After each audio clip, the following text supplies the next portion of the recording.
Certainly in the UK, it's quite difficult to get 18-year-olds onto the course because they don't necessarily see this as a career path. They don't know about it, the technical side of television and radio.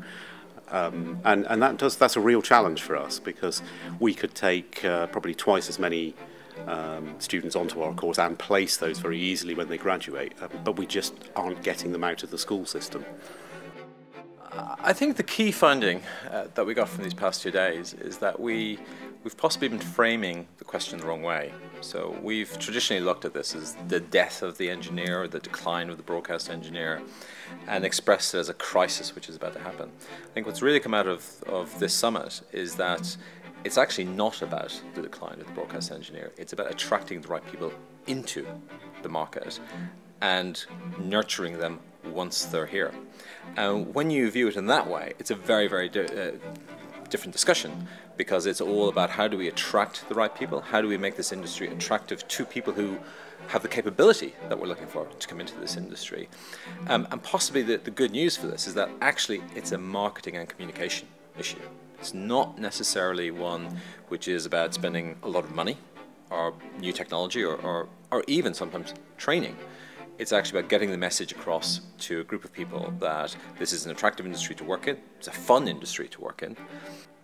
Of course we can do some advertisements and send this kind of movies to the schools, or, and this is why I believe in, we have to go there and face them with our challenges we have and show them that these are really engineering and IT challenges, and that there's a network involved, that there is IT systems involved, that there is development to do, and it's not a standardized development, so you really can put your force into a product you love to have afterwards, and this is what we should transport as a message into the classrooms, and perhaps from the industry point of view, go there and do 1 or 2 lessons, face them with our problems and get the feedback from the students. And if they think about this and if they see what kind of problems we have, I'm quite sure they will later on think about to join us and help us for the future.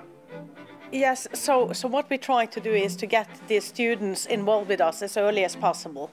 And that could be through summer work or through diploma theses, and then make them work on something that is valuable to our business, whether it's compression or IP transport or whatever. And that's how we get them attracted into the business. And then they talk to their friends and fellow students as well about what they're doing, and that might give us good students coming to work for us. All of the students start by doing maths, physics, electronics, computing, kind of the underpinning fundamentals that we can use then to build upon with all of our specialist teaching. And yeah, they have to be technical because the industry requires that. The industry doesn't require purely operational staff. It requires staff who understand the engineering implications of doing things.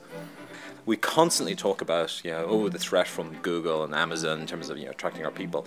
Well, maybe they do it because they're better at communicating. Maybe they do that because they're better at cooperating with others in their industry.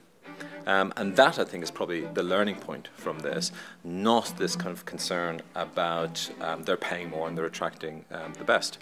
We need to be able to provide really compelling personal development packages which are bespoke to individuals. Actually, it's not about there is not a panacea of we can just send them to a course and it will solve all the problems. We need to actually tailor things to fit individuals and what their needs are.